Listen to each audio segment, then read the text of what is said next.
நீதிமொழிகள் 10ஆம் அதிகாரம் 22வது வசனம். கர்த்தரின் ஆசீர்வாதமே ஐஸ்வர்யத்தை தரும், அதனோடே அவர் வேதனையை போட்டார். இன்றைக்கு உலகத்தில் இருக்கிற எல்லா மக்களும் எதை தேடி நாடி ஓடுகிறார்கள் என்றால் ஐஸ்வர்யத்தை தேடி ஓடுகிறார்கள். அது தவறு கிடையாது. ஆண்டவரே என்ன சொல்றாருன்னா, இஸ்ரவேலை ஆசீர்வதிப்பதே கர்த்தருக்கு பிரியம். இன்றைக்கு நாம் எல்லாருமே ஆசீர்வதிக்கப்பட்ட ஒரு வாழ்க்கைக்குள்ளே கடந்து வர வேண்டும் என்றுதான் நம்ம ஆண்டவர் விரும்புகிறார். வேதத்தில் இருக்கிற பரிசுத்தவான்கள் எல்லாரையும் குறித்து நீங்கள் பார்ப்பீர்கள் என்றால் எல்லாருமே சாதாரண நிலைமையில இருந்தவர்கள். ராஜாவாக உயர்த்தப்பட்ட சூழ்நிலைகளை எல்லாம் வேதத்துல நம்மாலே பார்க்க முடிகிறது. ஆகையினாலே ஆசீர்வாதம் எல்லாருக்குமே அவசியம். பணம் எல்லாருக்குமே அவசியம். வேதமே சொல்லுகிறது பணம் எல்லாவற்றிற்கும் உதவும் என்று சொல்லுகிறது.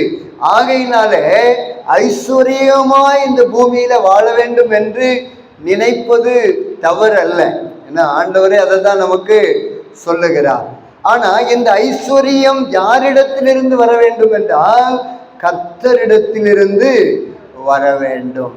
கர்த்தரிடத்திலிருந்து நமக்கு ஆசீர்வாதம் வரும் என்றால் நாம் ஐஸ்வர்யவானாய் மாற முடியும். அப்படிப்பட்ட ஆசீர்வாதத்துல, அப்படிப்பட்ட ஐஸ்வர்யத்துல வேதனை இருக்காது என்று ஆண்டவர் சொல்லுகிறார். இன்னைக்கு உலகத்துல பெரிய பெரிய பணக்காரங்க இருக்கிறாங்க.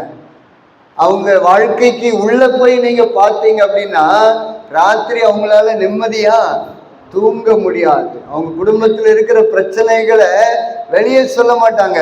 உள்ள போய் பார்த்தாதான் அத்தனை பிரச்சனை இருக்கிறது என்பதை நம்மால உணர முடியும். அது உலகம் கொடுக்கிற ஆசீர்வாதம். உலகம் கொடுக்கிற ஆசீர்வாதத்துல நிம்மதி இருக்காது, சமாதானம் இருக்காது. ஆனா கர்த்தர் நமக்கு ஒரு ஆசீர்வாதத்தை கொடுக்கிற பொழுது, நாம ஐஸ்வர்யவானாய் மாறுகிற பொழுது அதுல வேதனை இருக்காது. அதனால்தான் யாபேஸ் ஆண்டவருடைய சமூகத்துல ஜெபம் பண்ணுகிறார். ஆண்டவரே, தீங்கு என்னை துக்கப்படுத்தாதபடிக்கு என்னை ஆசீர்வதியும். இன்னைக்கு ஆண்டவருடைய பிள்ளைகளாகிய நம்முடைய ஜெபம் எப்படிப்பட்ட ஜெபமா இருக்க வேண்டும் என்றால், ஆண்டவரை நீர் எங்களை ஆசீர்வதிக்க வேண்டும், அதன் மூலமாக ஐஸ்வர்யம் வர வேண்டும், வேதனை இல்லாத ஒரு ஆசீர்வாதத்தை எங்களுக்கு தாரும் என்று ஆண்டவருடைய பிள்ளைகளாகி நாம் கேட்க வேண்டும். கர்த்தர் நம்மளை ஆசீர்வதித்து உயர்த்துகிற பொழுது, கர்த்தர் நம்மை ஆசீர்வதித்து மேன்மைப்படுத்துகிற பொழுது அதுல வேதனை என்பது இருக்காது. ஆகையினால கர்த்தருடைய ஆசீர்வாதத்திற்காக நம்ம ஆண்டவருடைய பிள்ளைகளாகிய நாம் ஒவ்வொருவரும் ஜெபிக்க வேண்டும். கர்த்தர் நம்மளை ஆசீர்வதிக்கணும். கர்த்தர் நம்மளை ஆசீர்வதிக்கணும், உயர்த்தணும் அப்படின்னா கொஞ்சம் காத்திருக்கணும். அவருடைய கரத்திற்குள்ளே நம்ம அடங்கி இருப்போம் என்றால் ஏற்ற காலத்துல நிச்சயமாகவே உயர்த்துவார். ஆனா இன்னைக்கு நம்ம என்ன நினைக்கிறோம்னா, ஒரே நாள்ல எனக்கு உயர்வு வந்துடணும், நான் சர்ச்சைக்கு வந்த உடனே நான் பெரிய ஐஸ்வர்யவனாய் மாறிடணும் அப்படின்னு இன்னைக்கு நினைக்கிறோம். நிறைய பேர் அப்படிதான் நினைக்கிறாங்க. ஆனா கர்த்தர் நம்மளை ஆசீர்வதித்து உயர்த்தணும் அப்படின்னா அவருடைய பலத்த கைக்குள்ள நாம் அடங்கி இருக்க வேண்டும். ஏற்ற நேரத்துல நிச்சயமாகவே கர்த்தர் நம்மை உயர்த்துவார். அதுல எந்த சந்தேகமும் கிடையாது. ஆகையினாலே கர்த்தருடைய ஆசீர்வாதம் நமக்கு, நம்முடைய குடும்பத்திற்கு வர வேண்டும். அதுல வேதனை இருக்காது, துக்கம் இருக்காது, சமாதான குறைவு இருக்கவே இருக்காது. அதனால ஆண்டவரே, நீங்க என்ன ஆசீர்வதிங்க, நீங்க என் குடும்பத்தை ஆசீர்வதிங்க, என் தொழிலை ஆசீர்வதிங்க, என் பிள்ளைங்களை ஆசீர்வதிங்க அப்படின்னு கர்த்தருடைய ஆசீர்வாதத்திற்காக நம்ம ஆண்டவருடைய சமூகத்துல ஜெபிக்க வேண்டும். அப்படி கர்த்தரிடத்திலிருந்து நமக்கு ஆசீர்வாதம் வந்துடுச்சுது அப்படின்னா அதுல வேதனை நமக்கு இருக்காது. நீங்க ஆபிரகாமுடைய வாழ்க்கை நீங்கள் பார்ப்பீர்கள் என்றால், ஆதியாகமம் 24ஆம் அதிகாரம் 35வது வசனத்தை வாசிக்கிற பொழுது, கர்த்தர் என் எஜமானை மிகவும் ஆசீர்வதித்திருக்கிறார். அவர் சீமானாய் இருக்கிறார். கர்த்தர் அவருக்கு ஆடு மாடுகளையும் வெள்ளியையும் பொன்னையும் வேலைக்காரரையும் வேலைக்காரிகளையும் ஒட்டகங்களையும் கழுதைகளையும் கொடுத்திருக்கிறார். பாருங்க, ஆபிரகாமை குறித்து அவரிடத்துல வேலை செய்கிற எலியேசர் சொல்லுகிறார், கர்த்தர் என் எஜமானனை மிகவும் ஆசீர்வதித்திருக்கிறார். ஆபிரகாம கர்த்தர் ஆசீர்வதித்தார். அதனால அவர் ஐஸ்வர்யவானாக செல்வ சீமானாக மாறினார். அதே போல கர்த்தர் நம்மையும் ஆசீர்வதிக்க விரும்புகிறார். கர்த்தர் நம்மையும் ஆசீர்வதித்து சீமானாக மாற்ற விரும்புகிறார். எப்படிப்பட்ட மனிதனையும் உயர்த்த கர்த்தராலே முடியும். கர்த்தர் நினைச்சிட்டார் அப்படின்னா ஐஸ்வர்யம் தானாக நமக்கு நம்ம குடும்பத்திற்கு வந்து கொண்டே இருக்கும். ஆண்டவர் நம்மளை ஆசீர்வதிக்கணும் அப்படின்னு நினைச்சிட்டார் அப்படின்னா அதை இந்த பூமியில ஒரு மனுஷனாலும் தடை பண்ணவே முடியாது. ஆண்டவர் நமக்காக ஒரு வாசலை திறந்துட்டார் அப்படின்னா அதை மனிதனாலே அடைக்கவே முடியாது. அதனால கர்த்தருடைய சமூகத்துல ஆண்டவரே என்ன ஆசீர்வதிங்கன்னு நம்ம கேட்கணும். நம்ம கேட்கிற பொழுது நிச்சயமாகவே கர்த்தர் நம்மை ஆசீர்வதித்து உயர்த்துவார். இந்த இடத்துல கர்த்தருடைய ஆசீர்வாதம் ஆபிரகாமுக்கு இருந்தது. கர்த்தர் ஆபிரகாமை ஆசீர்வதித்தபடினாலே சீமானாய் மாற்றினார். இந்த ஆபிரகாமை கர்த்தர் ஆசீர்வதித்து சீமானாய் மாற்றுவதற்கு நிறைய காரணங்கள் உண்டு. ஆனாலும் ஒரு 3 காரியங்களை மாத்திரம் நான் வேகமாய் சொல்லி கடந்து போக வேண்டும் என்று விரும்புகிறேன். முதல்ல ஆபிரகாமிடத்துல காணப்பட்ட காரியம் எதுவென்றால் விசுவாசம். இந்த விசுவாசம் தான் ஆபிரகாமை செல்வ சீமானாய் மாற்றினது. ஆபிரகாமுக்குள் இருந்த இந்த விசுவாசம் தான் அவரை பெரிய ஒரு மனிதனாக மாற்றினது. இன்னைக்கு ஆண்டவருடைய பிள்ளைகளாகிய நமக்கு முதல்ல எது தேவை அப்படின்னா விசுவாசம் தேவை. நீங்க ரோமர் 4ஆம் அதிகாரம் 23வது வசனத்தை நம்ம வாசிக்கிற பொழுது அங்கே எழுதப்பட்டிருக்கிறது, அது அவனுக்கு நீதியாக எண்ணப்பட்டது என்பது அவனுக்காக மாத்திரமல்ல நமக்காகவும் எழுதப்பட்டிருக்கிறது. 22வது வசனத்தில் எழுதப்பட்டிருக்கிறது, ஆகையால் அது அவனுக்கு நீதியாக எண்ணப்பட்டது. இந்த ஆபிரகாமுடைய விசுவாசத்தை குறித்து ஆண்டவர் ஏன் எழுதி வைத்திருக்கிறார் என்றால் அவனுக்காக மாத்திரமல்ல, ஆபிரகாமுக்காக மாத்திரமல்ல, நமக்காகவும் எழுதப்பட்டிருக்கிறது. இந்த ஆபிரகாமை நம்ம மாதிரியாக வைத்து நாம செயல்படுவோம் என்றால் எப்படி ஆபிரகாமை சீமானாய் மாற்றினாரோ அதே போல நம்மையும் சீமானாய் மாற்ற ஆண்டவராலே முடியும். நம் ஆண்டவர் பட்சபாதம் உள்ளவர் அல்ல. ஆபிரகாம கர்த்தர் ஆசீர்வதித்து சீமானாய் உயர்த்திட்டு நம்மளை அப்படியே விட்டு விடுகிற தேவன் அல்ல. நம் ஆண்டவர் எல்லாரையும் ஒரே விதமாகவே பார்க்கிறார். நம்ம ஆபிரகாமை போல சீமானாய் மாற வேண்டும் என்று ஆண்டவர் விரும்பினபடினாலே தான் இந்த வார்த்தை இங்கு எழுதுகிறார். அவனுக்காக மாத்திரமல்ல நமக்காகவும் எழுதப்பட்டிருக்கிறது. இந்த வார்த்தைகளை கேட்கிற உங்கள் ஒவ்வொருவருக்காக இந்த விசுவாசத்தை குறித்ததான இந்த சம்பவம் எழுதப்பட்டிருக்கிறது. ஏனென்றால் இந்த விசுவாசத்தை பார்த்து நாம பின்பற்றி ஆண்டவரிடத்திலிருந்து ஆசீர்வாதத்தை பெற்றுக்கொள்ள வேண்டும் என்பதற்காகத்தான் ஆண்டவர் இந்த வார்த்தை எழுதி வச்சிருக்கிறார். என் மூலமா ஆண்டவர் உங்களோடு கூட பேசி கொண்டிருக்கிறார்.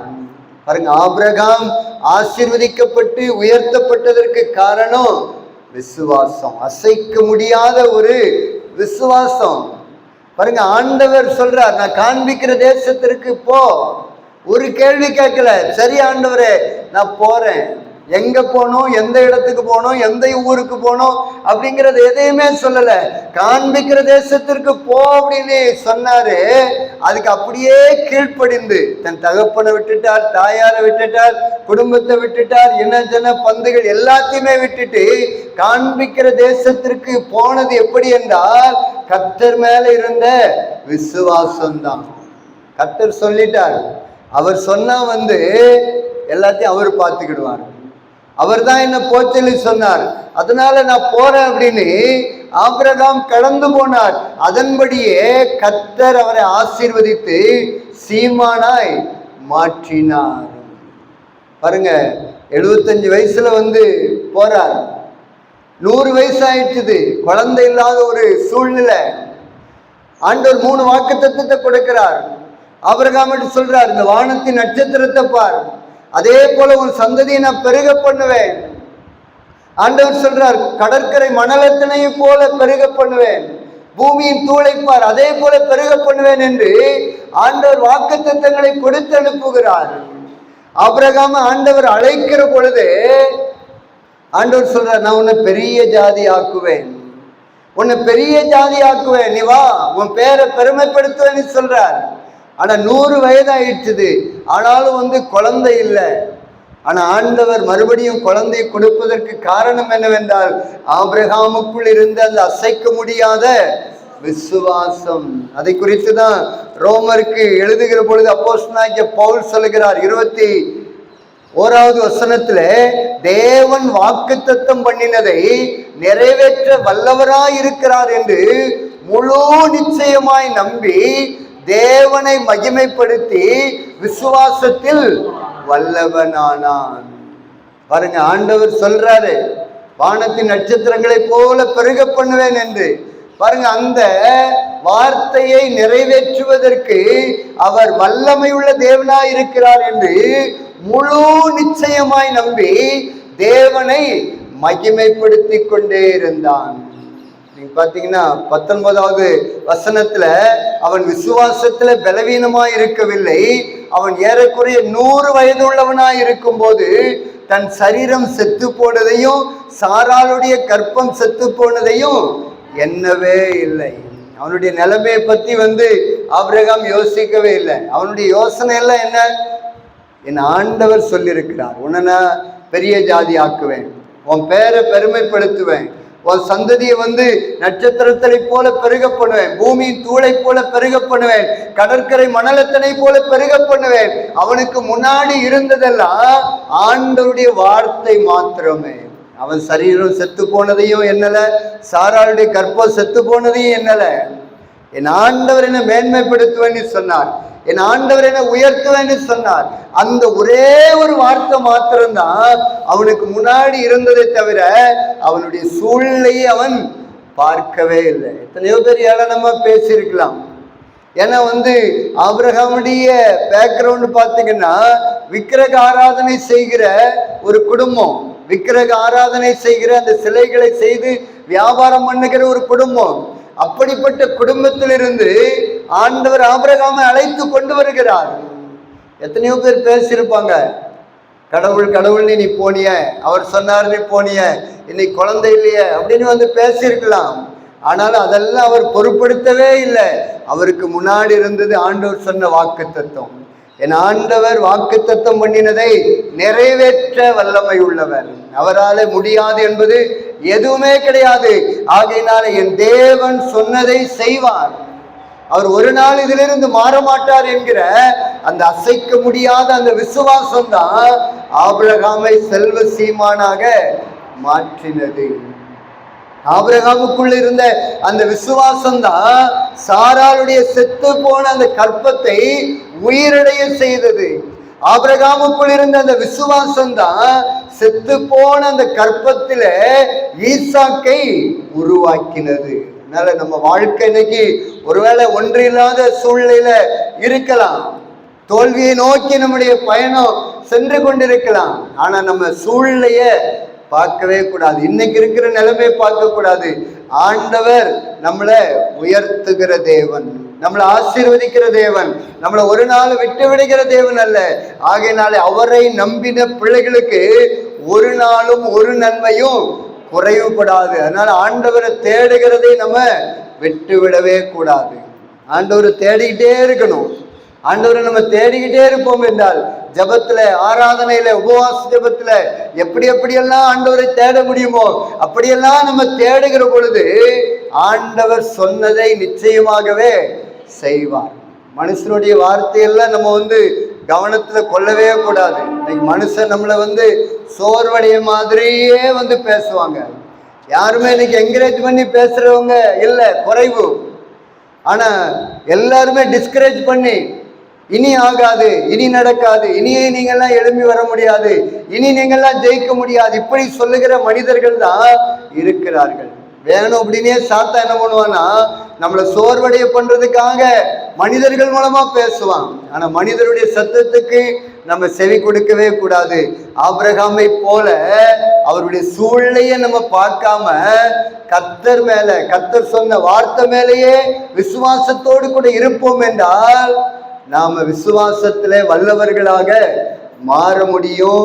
எப்படி ஆபிரகாம கர்த்தர் ஆசீர்வதித்து சீமானாய் மாற்றினாரோ அதே போல ஆண்டவர் நம்மையும் மாற்ற முடியும். அதனால விசுவாசத்துல உறுதியா இருங்க. ரெண்டாவது ஒரு காரியம், ரொம்ப முக்கியமான ஒரு காரியம், ஆதியாகமம் 13ஆம் அதிகாரத்துல அங்க ஒரு சம்பவம் நடக்கிறது பாருங்க. ஆண்டவர் சொன்னபடி ஆபிரகாம் தன்னுடைய சொந்தம் பந்தம் இனத்தார் எல்லாத்தையும் விட்டுட்டு வந்துட்டார். கூடவே லோத்துவையும் அவரு கூட்டு வந்தார்.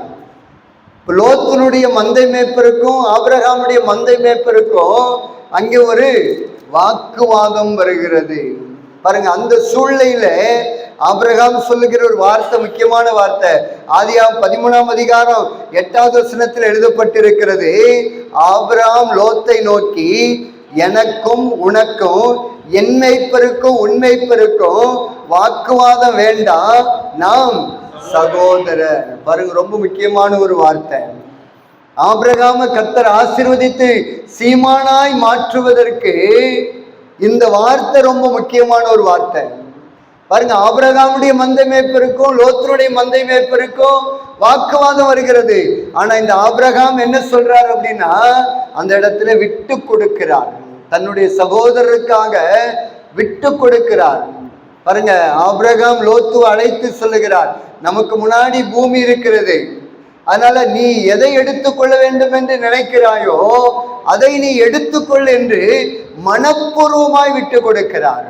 உடனே லோத் என்ன பண்றாருன்னா, 10வது வசனத்தை வாசிங்க அப்படின்னா, கர்த்தருடைய தோட்டத்தை போல எகிப்து தேசத்தை போல நீர் வளம் பொருந்தின ஒரு இடத்தை லோத்து தெரிந்து கொள்ளுகிறார். இவருக்கு அதாவது தரிசு நிலம் கொடுக்கப்படுகிறது. தண்ணீர் வசதி இல்லாத, நீர்ப்பாய்ச்சல் இல்லாத ஒரு இடம் இவருக்கு முன்னாடி இருக்கிறது. ஆனா ஆபிரகாம் என்ன பண்ணார்னா, மனப்பூர்வமாய் விட்டு கொடுத்துட்டு அவருக்காக என்ன இடம் மீதி இருந்ததோ அந்த இடத்திற்கு அவர் சந்தோஷமா போனார்.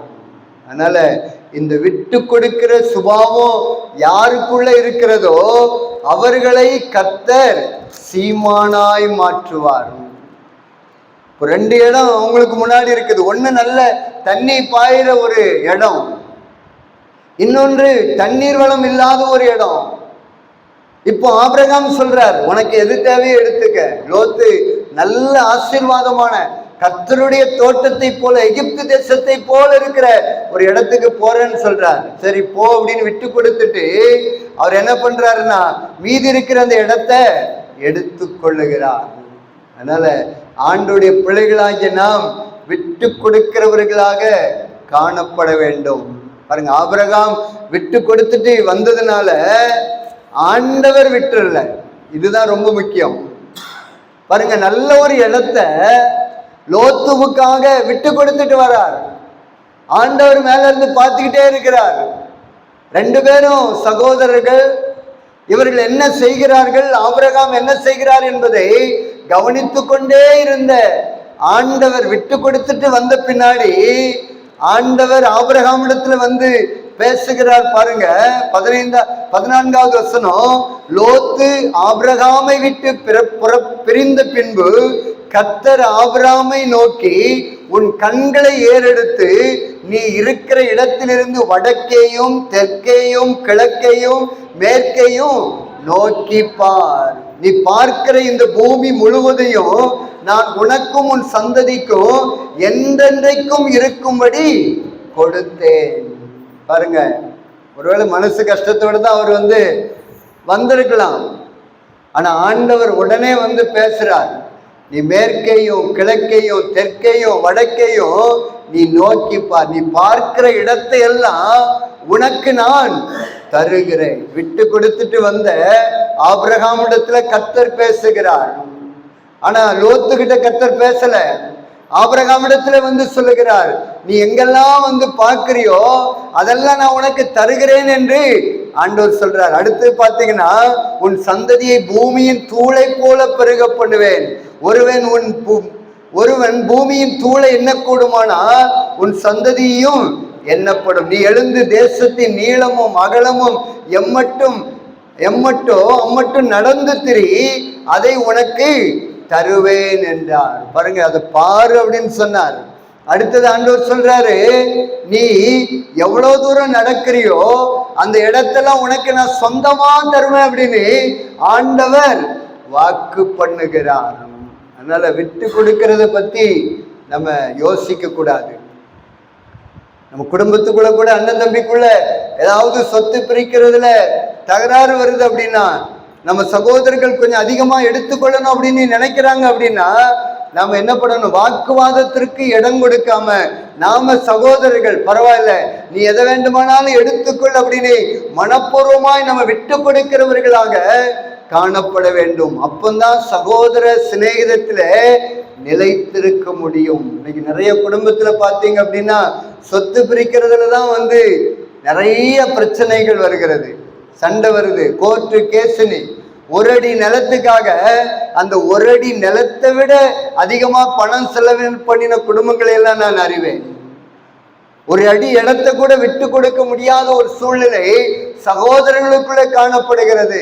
ஆனா ஆண்டவர் என்ன பண்றாரு அப்படின்னா, இந்த இடத்துல விட்டு கொடுத்து வந்த ஆபிரகாமை ஆசீர்வதித்தார். அந்த சிந்தனை ஆண்டோடைய பிள்ளைகளாகிய நமக்குள்ளே வரணும். இதுல ஒரு காரியத்தை நம்ம கவனிக்கணும். இந்த ஆதியாகமம் 13ஆம் அதிகாரத்தை நீங்க வாசித்து பார்த்தீங்க அப்படின்னா, அங்கே ஒரு வார்த்தை எழுதப்பட்டிருக்கிறது. 7வது வசனத்துல ஆபிரகாமுடைய மந்தை மேய்ப்பருக்கும் லோத்தினுடைய மந்தை மேய்ப்பருக்கும் வாக்குவாதம் உண்டாயிற்று.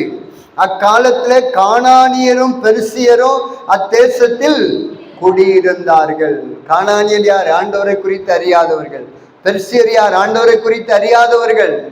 ஆபிரகாம் இருக்கிறார், லோத் இருக்கிறார், அவர்கள் நடுவிலே கானானியரும் பெர்சியரும் இருக்கிறார்கள் என்பதை ஆபிரகாம் நல்ல அறிந்து கொண்டார். இவர்களுக்கு முன்னாடி நம்ம சண்டை போட்டுக்கிட்டு இருந்தோம் அப்படின்னா ஆண்டோடைய நாமம் தூசிக்கப்படும், ஆண்டோடைய நாமம் தூசிக்கப்படும்.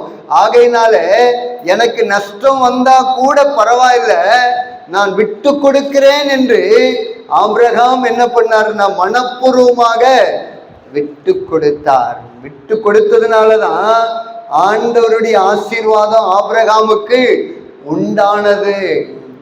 எலியேசர் சொல்றார், என் எஜமானனை ஆண்டவர் சீமானாய் வைத்திருக்கிறார், மிகவும் ஆசீர்வதித்திருக்கிறார். அதற்கு காரணம் என்னவென்றால், நல்ல இடத்தை லோத்துவுக்காக மனப்பூர்வமாய் விட்டு கொடுத்தார்.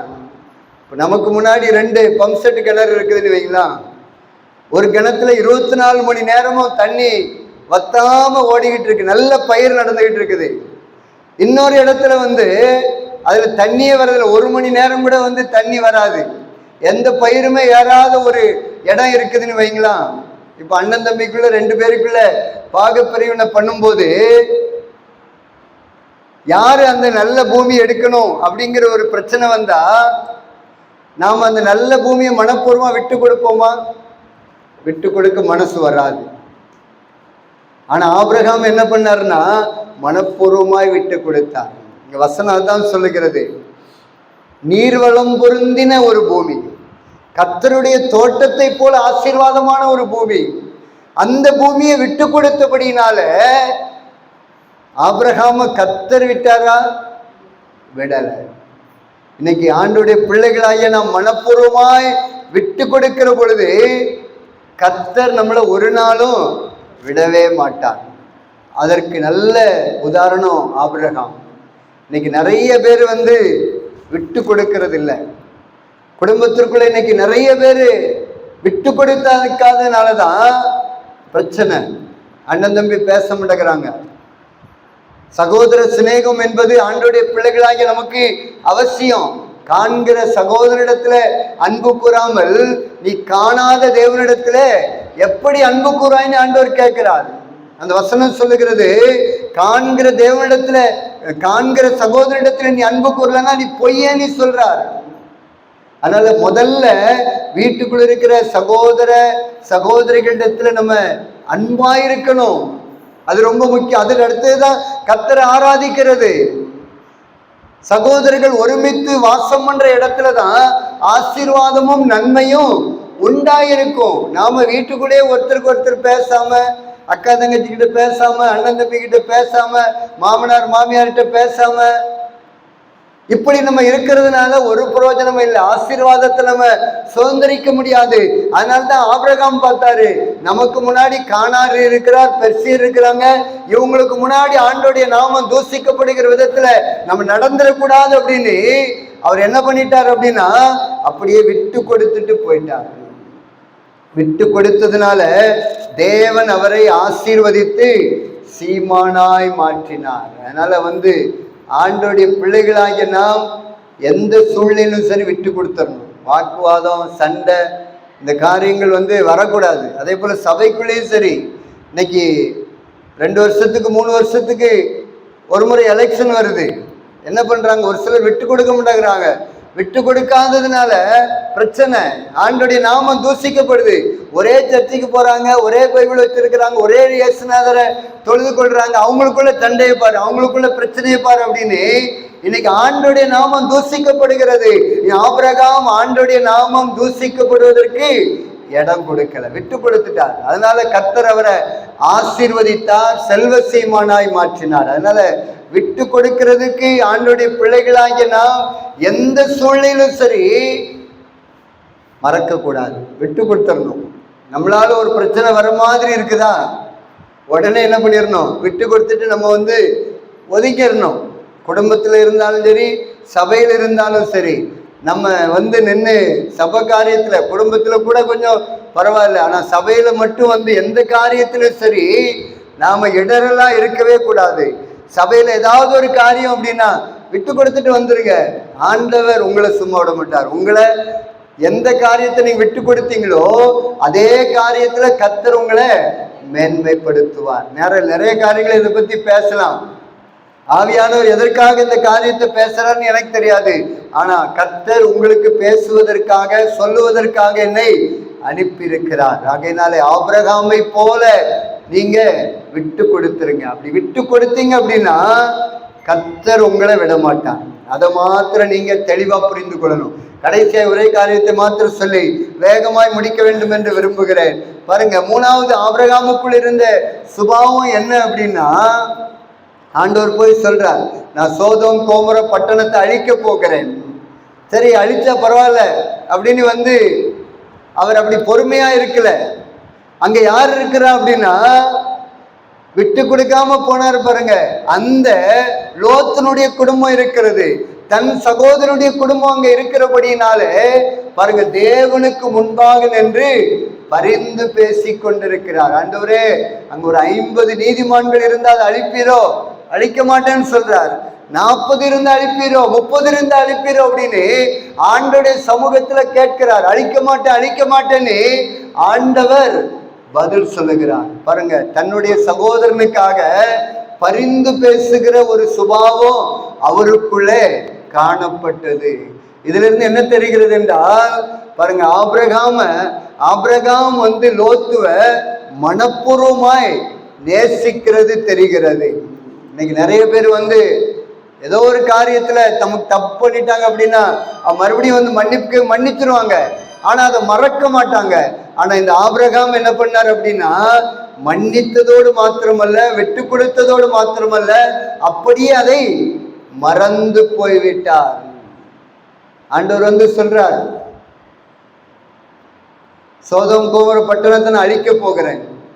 அப்போ சிலர்னா என்ன நினைப்பாங்க அப்படின்னா, அன்னைக்கு அவன் விட்டு கொடுக்காம போனா, நீர்வளம் பொருந்தினது, கர்த்தருடைய தோட்டத்தை போல நல்ல பூமின்னு எடுத்துக்கிட்டான், அக்கினிக்கு இரையாக போகுது, அழியட்டும் அப்படின்னு நிறைய பேர் சந்தோஷப்படுவாங்க. இன்னைக்கு உலகத்துல இருக்கிற மனுஷன் அன்னைக்கு வந்து எனக்கு விட்டு கொடுக்கல, அந்த இடம் தான் வேணும்னு போனான், அவன் படட்டும் அப்படின்னு நினைப்பாங்க. ஆனா ஆபிரகாம் வந்து அப்படி நினைக்கல.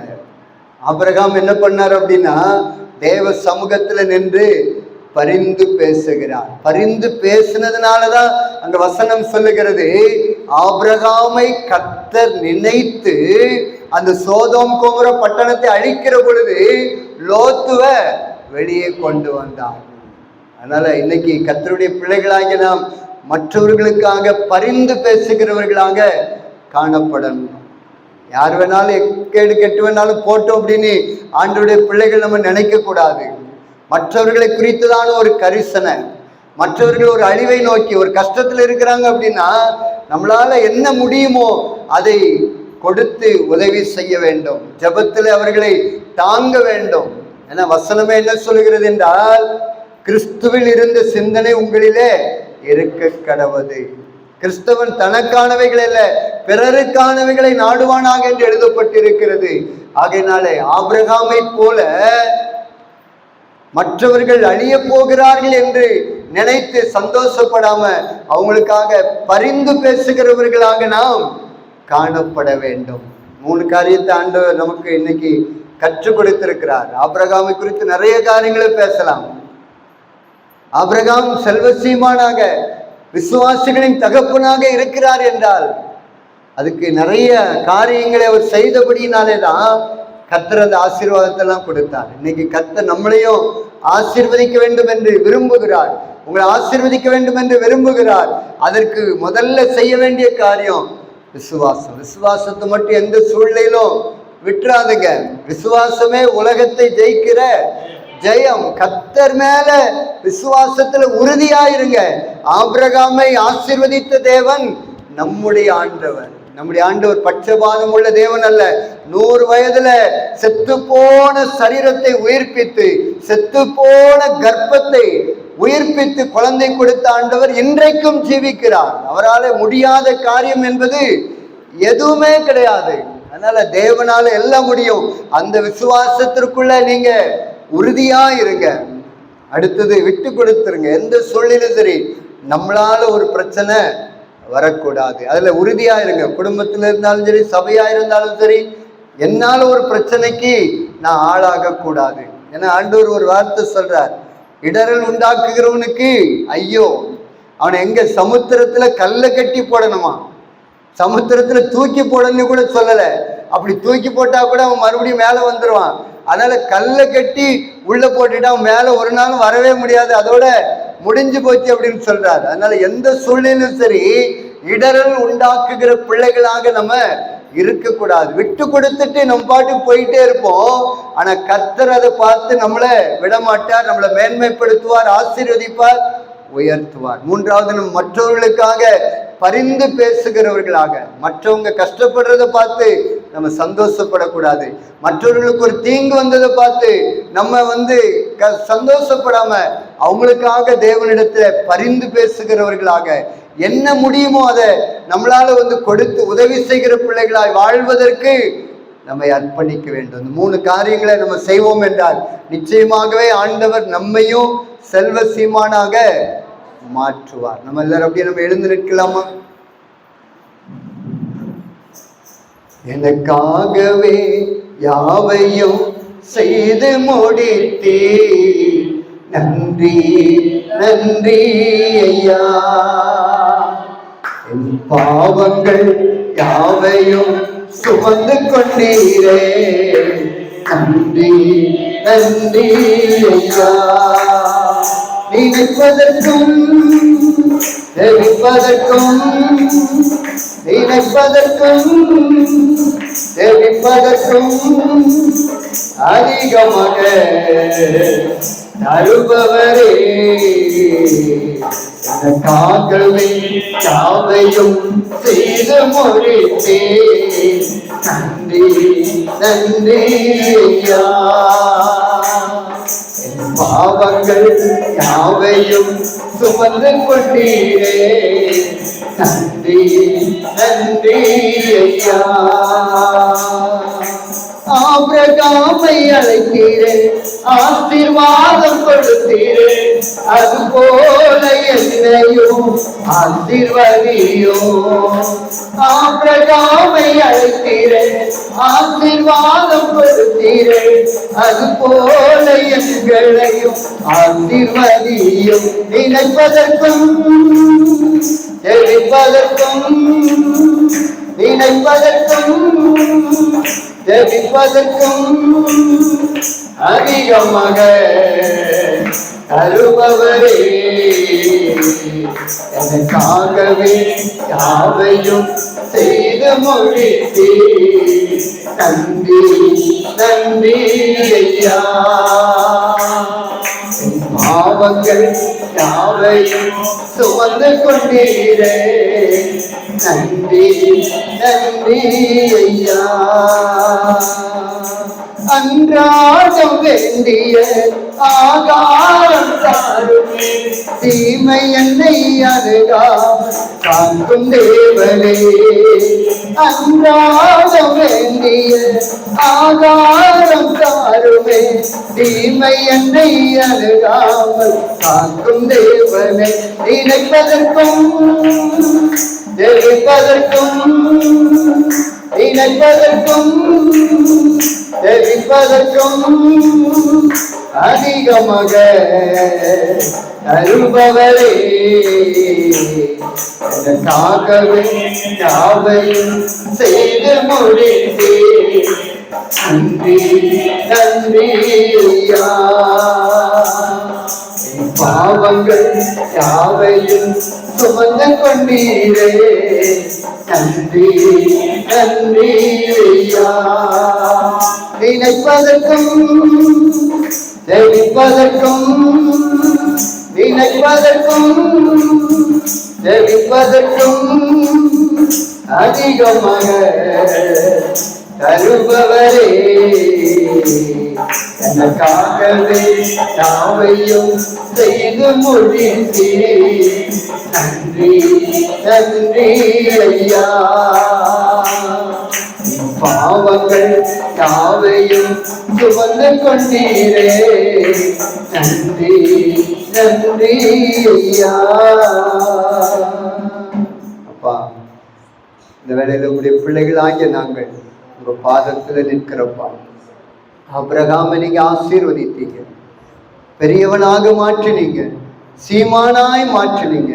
அதே போல எங்களையும் ஆசீர்வதிப்பேன்னு சொல்லியிருக்கிறீங்க. கர்த்தரின் ஆசீர்வாதமே ஐஸ்வர்யத்தை தரும், அதனோடு அவர் வேதனை கூட்டார் என்று நீங்க இந்த நாள்ல எங்களோடு கூட பேசுனீங்கப்பா. நீங்க எங்களை ஆசீர்வதிங்க, நீங்க எங்களை ஆசீர்வதிங்க. ஆபிரகாமின் தேவன் எங்கள் தேவன், எங்கள் ஆண்டவர். நீங்க பட்சபாதம் உள்ளவர் அல்லப்பா. ஆகையினாலே ஆபிரகாமை போல எங்களை ஆசீர்வதிங்க. ஆபிரகாமுடைய ஆசீர்வாதத்தை சுதந்திரித்துக் கொள்ள ஆண்டவர் எங்களுக்குள்ள ஆபிரகாமுக்குள் இருந்த அந்த விசுவாசத்தை எங்களுக்கு தாங்கப்பா. ஆபிரகாமை போல நாங்கள் விசுவாசத்துல வல்லவர்களாய் காணப்பட உதவி செய்யுங்கப்பா. நாங்க ஆபிரகாமை போல விட்டு கொடுக்கிற பிள்ளைகளாக ஆண்டவரை நாங்கள் வாக்குவாதம் பண்ண மாட்டோம்ப்பா. எந்த சூழ்நிலையிலும் சரி, எங்களுக்கு முன்பாக புறஜாதி மக்கள்கள் இருக்கிறார்கள் என்பதை உணர்ந்து உடைய நாமத்தை நாங்கள் தூசிக்க விடக்கூடாதபடிக்கு விட்டு கொடுக்கிற பிள்ளைகளாய் வாழ்வதற்கு எங்களுக்கு கிருபை தாங்க, கிருபை தாங்க. ஆபிரகாமை போல பரிந்து பேசுகிறவர்களாக, மற்றவர்களுக்காக, அழிவை நோக்கி ஓடிக்கொண்டிருக்கிற மக்களுக்காக ஜெபிக்கிறவர்களாக ஆண்டவரே நாங்கள் இருக்க எங்களை அர்ப்பணிக்கிறோம். ஜெபிக்கிறவர்களாக எங்களை மாற்றுங்க ஆண்டவரே. இந்த நாளிலும் கூட வந்திருக்கிற ஒவ்வொரு பிள்ளைகளையும் கர்த்தர் நாங்க ஆசீர்வதிங்க, ஆசீர்வதிங்க, ஆசீர்வதிங்க. நீங்க நினைங்கப்பா, நீங்க நினைங்கப்பா. ஆபிரகாமுக்கு முதிர் வயதிலே குழந்தை பாக்கியத்தை கொடுத்தீங்க, அதே போல உங்களுடைய பிள்ளைகளுடைய கர்ப்பத்தை ஆசீர்வதிங்கப்பா. நீங்க நினைங்க ஆண்டவரே, உயிரடைய செய்யுங்கப்பா. ஆசீர்வாதத்தை கட்டளையிடுவீராக என்று ஜெபிக்கிறேன் தகப்பனே. பெரிய ஒரு உயர்வை உடைய பிள்ளைகளுடைய வாழ்க்கையில கட்டளையிடுவீராக, கட்டளையிடுவீராகப்பா. அந்த ஒவ்வொருவரையும் ஆண்டவரே உங்க கரத்தினாலே தொட்டு ஆசீர்வதிங்கப்பா. உங்களுடைய ஆசீர்வாதத்தை உங்களுடைய பிள்ளைகளாகி நாங்கள் பெற்றுக்கொண்டு கடந்து போகணும். கர்த்தருடைய ஆசீர்வாதம் இறங்கட்டும் ஒவ்வொரு பிள்ளைகள் மீதும். நீங்க அப்படி செய்கிறதற்காக நன்றி ஆண்டவரே. வெளியிலிருந்து இந்த வார்த்தைகளை கேட்ட ஒவ்வொரு பிள்ளைகளையும் கர்த்தர் ஆசீர்வதிங்க, குடும்பங்களை ஆசீர்வதிங்க. இந்த ஆலயத்தை சுற்றில் இருக்கிற எல்லா மக்களையும் நீங்க ஆசீர்வதிக்க வேண்டும் என்று, அவர்கள் கைது செய்கிற பிரயாசங்களை எல்லாம் நீங்க ஆசீர்வதிக்க வேண்டும் என்று ஜெபிக்கிறப்பா. சீக்கிரத்துல இந்த சபையை ஆண்டவர் பிரதிஷ்டை பண்ண, இன்னும் இருக்கிற இந்த குறை வேலைகள் எல்லாம் முடிக்க, தேவைகள் எல்லாம் சந்தித்து ஆசீர்வதிக்க வேண்டும் என்று ஜெபிக்கிறப்பா. நீங்க அப்படி செய்கிறதற்காக நன்றி ஆண்டவரே. எங்களுடைய சபை ஊழியர்களை ஆசீர்வதிங்க, அவருடைய துணைவியார், பிள்ளைகள், குடும்பத்தெல்லாம் ஆசீர்வதிங்க. இன்னும் சபைமணி அவருடைய குடும்பத்தை ஆசீர்வதிங்க.